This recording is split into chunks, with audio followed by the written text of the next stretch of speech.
The Vessel. Episode 26. Tripudio.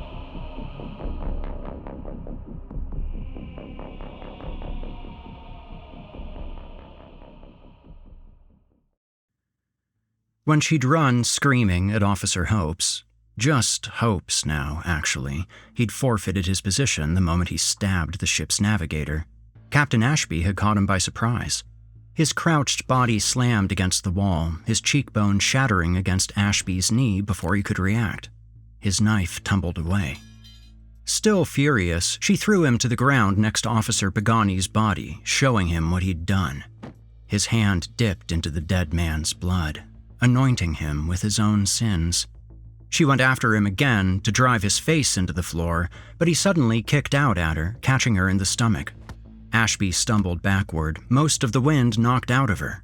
He took the opportunity to jump to his feet, surprisingly agile for his build, then grabbed her by her legs and pulled her feet out from under her. Her back hit the floor, hard. She heard Oberlander cursing at her attacker, but there was little else he could do with his hands tied behind his back. Hopes searched for his knife, trying to figure out where it had gone when it fell. He let out an angry grunt when he couldn't find it. Instead, Hopes dropped to his knees on Ashby's chest, pinning her to the floor, and wrapped his fingers around her neck.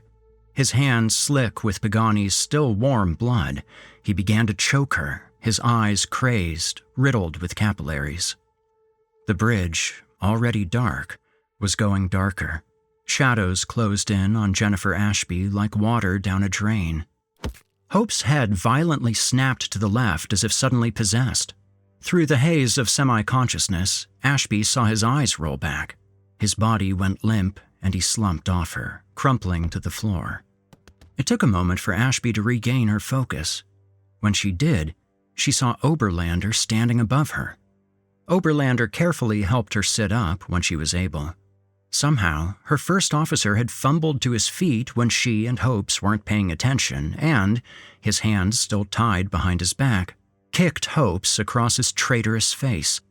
The act had saved her life, and as Captain Ashby caught her breath, she realized she should thank him. "Good work," was all she could muster. Oberlander nodded, seeming to understand the emotional extent of her words. Returning the favor, she untied Oberlander's hands. "What should we do about him?" he asked, nodding to the deceiver on the floor. He was breathing strangely, a half-snore mixed with a wheeze. She handed Oberlander the rope she'd just removed from his wrists. "It seems only fair," she replied.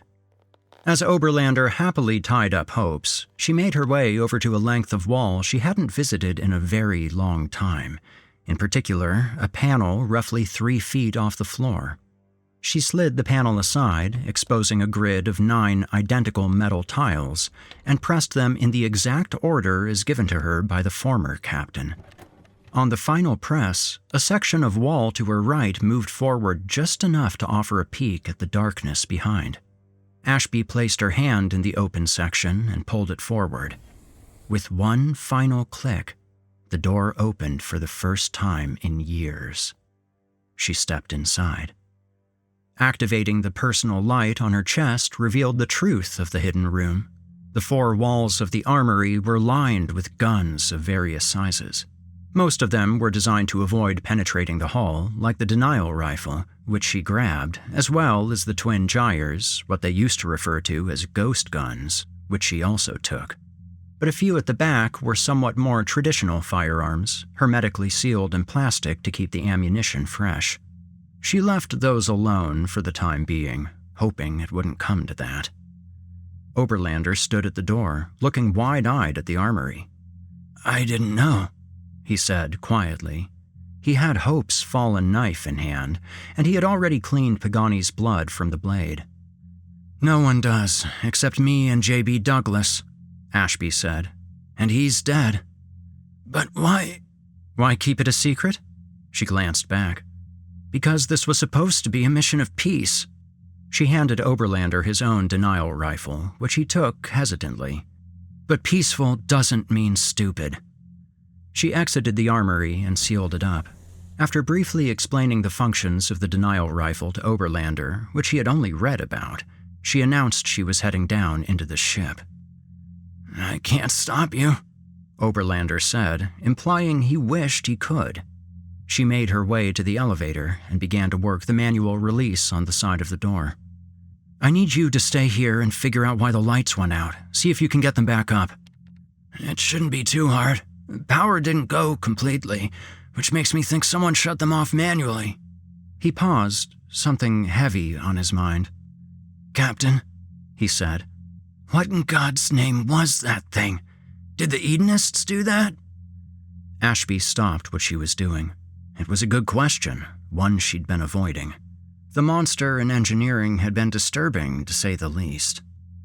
"Did you see the look on Zane's face? He was terrified." She added, "It wasn't one of his." Then she gave the manual door release one final turn. With a click, the elevator doors parted to bleed out their darkness. "And where did it come from?" Ashby sniffed. "I have a few theories." The doors now fully open, the empty elevator shaft was laid bare. Ashby peeked over the edge, down into darkness where the light from her chest barely penetrated. A set of stairs would have been helpful, but the bridge was designed to have only one way in or out, for the sake of security. She turned back to her first officer, the young man still waiting for answers she didn't have. Yet. "Close this behind me," she ordered. "And don't let anyone in who isn't me. Even then, be careful." "What about Hopes?" Oberlander nodded to Hopes, still unconscious on the floor a few feet from the man he killed in cold blood. "What do I do if he tries to escape?" Ashby looked from Oberlander to Hopes, then back. "Blood has already been spilled on my bridge," she said. "A little more wouldn't hurt." Oberlander looked uncomfortable, but he seemed to understand, touching the knife tucked into his belt. Captain Ashby knew he would do what needed to be done and nothing more. He may have been young and naive, but there existed in him an unshakable moral core. He reminded her so little of herself. Carefully, she climbed out onto the recessed ladder, feeling gravity's dark pull beneath her. "So, which one are you going after first?" Oberlander asked. She knew the names on his mind without him saying them. They were the two most prominent in her own thoughts. Which one first, indeed? Zane or Ness?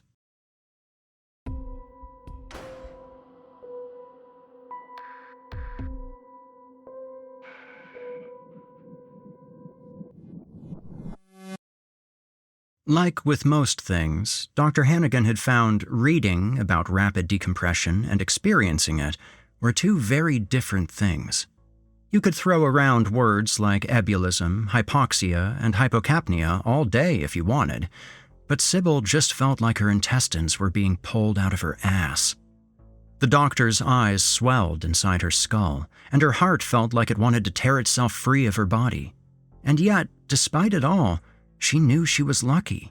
If the decompression were happening any faster, the pressure exchange any more severe, she and the others on the mining deck would experience very sudden, very violent pulmonary barotrauma. Quite simply, their lungs would burst inside their chests, and they would suffocate, choking on their own blood and deflated lungs. So, yes, she was thankful. However, mining had become an absolute chaos. The deck was a vortex of pressure fog, dissipating air, and painful screams. One cultist was pushed along the ground, clawing and grasping at Hannigan before being tossed out into space. Knives, handheld equipment, and other small items tumbled through the air toward the open airlock, each one a potential injury or death. Through it all, Hannigan held on.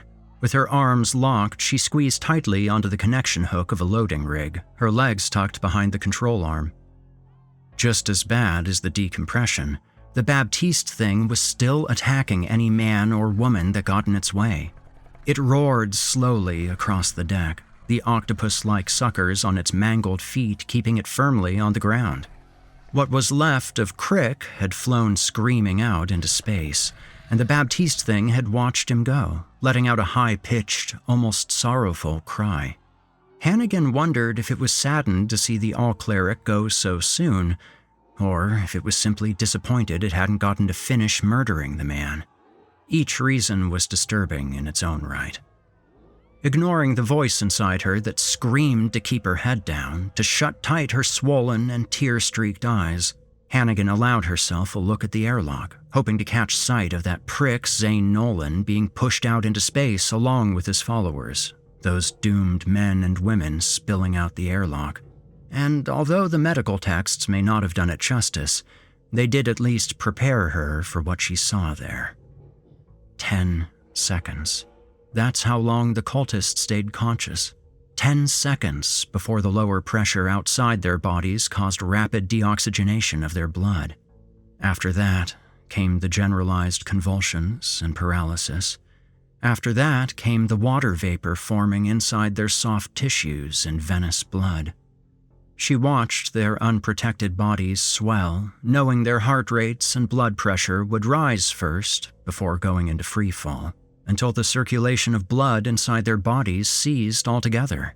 An initial rush of gas from the lungs, then gas and water vapor would continue to flow outward through the airways. That meant that, as they died, their mouths and noses would freeze first. The rest of the body would slowly cool, all life functions fading and fading until, a short time later, a few minutes at most, death would occur.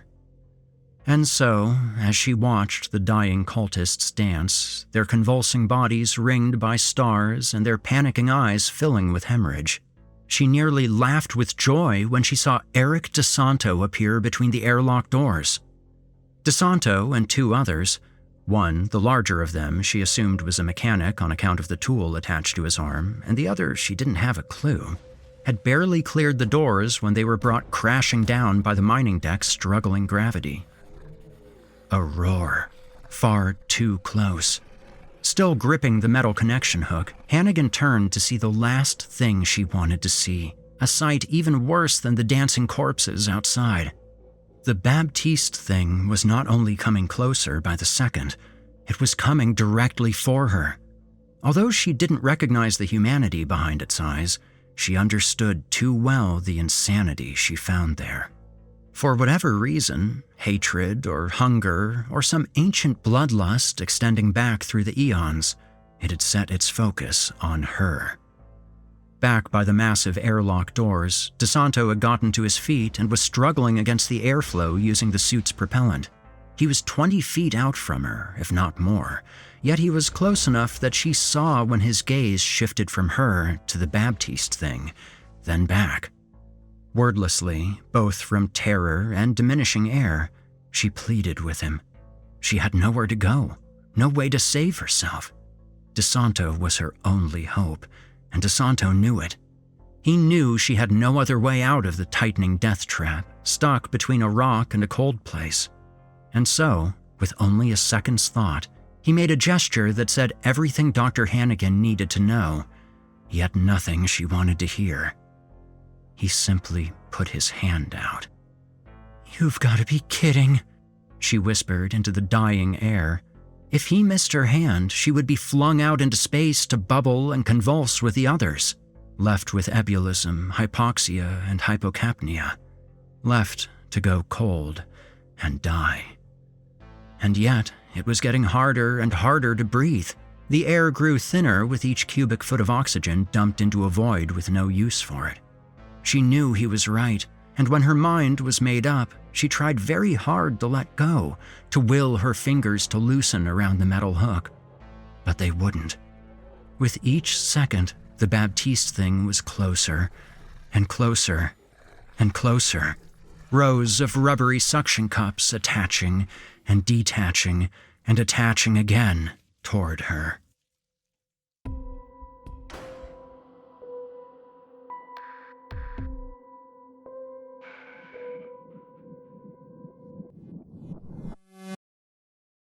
After the lights had gone out, most of the Edenists in the rancid-smelling ritual room had run off to investigate the cause of the blackout. leaving only one of them to keep an eye on Abigail.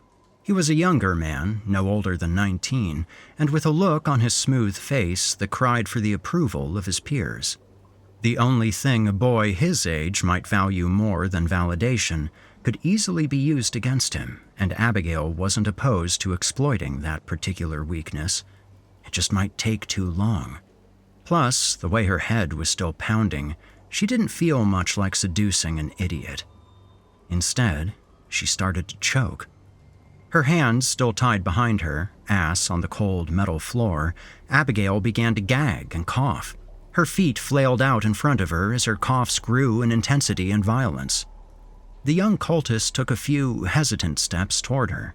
Still on the other side of the vile sacrificial pit, he called out to her, first asking her to stop, then telling her to. Abigail let out one final cough, then slumped over. "Hey!" The young cultist walked around the pit, hand on the knife on his side.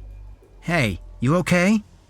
When she didn't respond, he got close enough to nudge her with his shoe. "Cut it out," he said. "I'm not kidding." Nothing from her. He sighed, mumbling to himself about what Zane would say. Then he bent down to feel for her pulse. Abigail's legs shot out before her eyes even opened. She wrapped her ankles around his neck, wrenching him forward. He fell to his knees, wide-eyed, as she pulled him in further, locking her thighs around his bulging neck, and began to squeeze. He fought it, punching and clawing at her legs, but she held on tight, like a cowgirl at the rodeo. No more than 10 seconds later, she felt him go limp. "Some people would pay good money for that," Abigail said, pushing him off of her. She used her foot to knock his knife loose from his belt, then slid it over and worked it into her hand. It took far too long. She had only seconds to free herself before he came to, 30 at most. Careful not to cut her own wrist, she began to saw at the rope. She was halfway done when the door on the other end of the room opened. Any hope that it might be a friendly face come to help her died when she recognized the orange uniform and dark eyes of Sam peering through the door. "Aw, are you checking on me?" she asked. "Thanks for the concern, but I'm not scared of the dark." From his angle, he wouldn't be able to see the unconscious young man to her right, and she very much wanted to keep it that way. "You've always been a bitch," Sam said. "And they say we have nothing in common." He laughed, opening the door another inch. "Careful, woman. I've always wanted to know what it feels like to watch the life drain from a person's eyes." She smiled. "That should be easy for you. Just talk to them for 5 minutes." Abigail bit her tongue. Her mouth was going to get her in trouble. Worse, the young cultist was starting to wake up. She tried to press her foot down on his neck without being obvious about it, but she ended up nearly shoving her boot into the guy's mouth. "What are you doing there?" Sam asked, opening the door further, squinting into the shadows and bioluminescence. "Nothing. Just, you know." She squirmed. "I have to pee." It was a lame attempt. Just as Sam leaned far enough into the dark room to see what she was really up to, the young cultist under her foot let out the deep moan of a person waking up with a head full of hurt. "Harumzadeh," Sam said. He'd seen and was already rushing into the room. "Ah, shit," Abigail replied. She kicked the young cultist across his face, knocking him out again just as Sam reached her. Light flashed in her vision as Sam struck her, hard, then did it again. "I told them to kill you and be done with it," he hissed. "That's..." She winced at the cold air on her split lip. "The only smart thing you've ever said." He hit her again. She made no attempt to avoid it, not because she didn't want him to, but because she was almost done. The knife hidden behind her, which he would have found if he cared half as much about searching her as he did making her spit blood, had cut almost entirely through the rope. Each blow he landed only ensured that when the blade was done with its current task, it would be quickly reassigned another. She heard a rattle in her ears, like a couple of screws being tossed into a toolbox, and hoped it wasn't anything important in her skull coming loose. Then, just as suddenly as the attack had started, It stopped. Sam stumbled away from her, out of breath. "Where are you going?" she asked, her lips numb. There was the rattle again, perhaps some bone in her middle ear shifting. "This was just getting good." An insane grin spread across his sweat-slick face. "Don't worry, my dear. I only want to get my tools and finish the job properly." The rattle sounded a third time and louder. This time, Sam heard it too. He stopped, looked up at the vent above him. "Madar Sag," he muttered. What came next happened so fast, the image so surreal, that Abigail thought Sam had knocked loose something in her skull more important than a middle ear bone. A nightmare flash of mucus meat crashed through the rusted vent, half a dozen shapes falling on Sam quicker than a seizure. Whatever they were small and teeming with impossibly black tentacles. They moved cold and cat-like over Sam, injecting the screaming man with stingers that dripped thick venom. When the momentary shock had worn off, Abigail returned to sawing the rope around her wrists with a knife. The younger cultist was still unconscious, and if he had any sense at all, he'd stay that way. She was nearly through the rope now, her sawing desperate and messy. Twice, the blade nearly cut her skin. A kind of gurgling caught her attention. Sam's face was puffy and swollen, the effects of the venom from the cat-sized creatures taking quick effect. Sam choked for air, his throat closing up. Gone was the insane grin, replaced by panicked desperation. He fell to his knees, trying in vain to swat the stinging creatures off. Most troubling, though, was the eyeball over Sam's shoulder. Perched atop one of the black tentacles, it looked back at Abigail with an uncomfortable intelligence.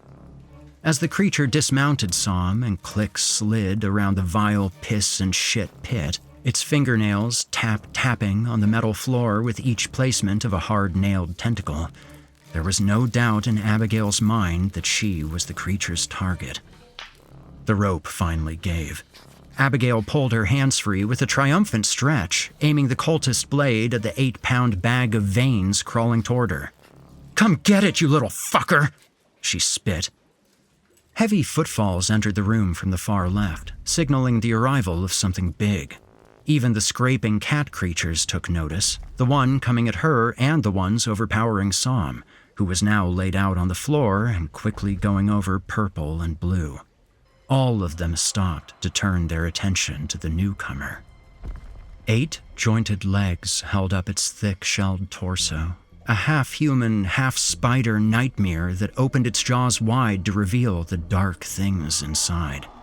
All of its eyes, some human and some not, were on the dying man across the room, all but ignoring Abigail.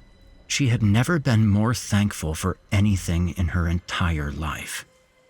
The scraping tentacle things were less enthusiastic. Their black appendages bristled with protectiveness for their prey, and they hissed and coughed at the new threat, making their intentions clear. They would defend their kill at all costs. The spider creature, its 10-foot span spilling forth from the side hallway, seemed unfazed as it reared up into a gesticulating attack pose. The scrapers charged forward and leapt on the spider, attempting to overwhelm it the way they had Sam. Even the one coming toward Abigail changed its trajectory and attacked the new monster. But their stingers couldn't penetrate the spider's carapace, leaving their attacks ineffective. One by one, they were crushed and beaten back by exoskeletal arms, splattered and squished under clawed foot. Yet they pressed on, crawling around and finding weak points to insert their dripping stingers, hoping to find a way in. Abigail snapped out of her daze. She looked around, assessed her chances at survival. There were only 2 possible exits, the one she'd come through and the one the massive spider creature had. Both were blocked by some form of creature. There was only one way out from what she could tell, and it was almost worse than dying. Still, her instinct for self-preservation was apparently kicking hard. And so, quietly as she could, Abigail crawled over to the side of the shit pit.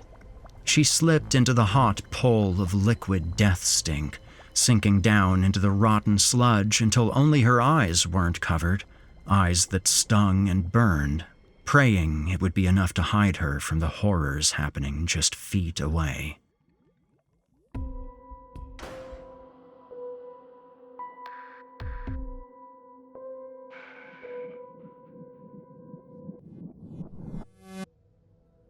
It had Baptiste Marlowe's face. DeSanto had spent enough time looking at Baptiste's personal file, studying the man for clues to why he'd been attacked and dragged away down in the storage deck, as well as clues to why DeSanto might have been involved, to know the man when he saw him. Even if they were twisted and mixed together with whatever the hell was stomping across mining, the man's features were there. The entire room was alive with tumbling equipment and screaming cultist projectiles and tendrils of fog spiraling toward the vacuum of space. Yet DeSanto stayed transfixed on that face, on how much it had changed and yet not changed, how much the humanity in its eyes had been dulled, filed down like a bad nail. Then there was the other face. As DeSanto watched, the Baptiste thing fumbled closer and closer to where Dr. Hannigan was hanging on for her life, her eyes overflowing with fear. DeSanto's hand was still out, waiting for her to let go.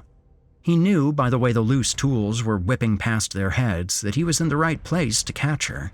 He didn't dare get any closer to the creature and risk a confrontation, one he would lose, and so the only choice he had left, at least the only one he could come up with, was for her to come to him, to let the decompression do the work. The problem was, she wasn't letting go. "Come on, Doc," he whispered. He heard Gunnar shout something about Edenists, but he ignored it. Only feet away from Dr. Hannigan, the Baptiste thing raised its mutated arm weapon to strike at her. Each cupped sucker on its surface shivered in rubbery anticipation. DeSanto held his breath. Slow motion sparks and heartbeats filled his eyes and ears. Then, as if stretched out over an hour, a day, a year, DeSanto watched the creature's arm come down to strike the doctor with all its undulating, hydrostatic muscle fiber. Before it could, Hannigan finally let go.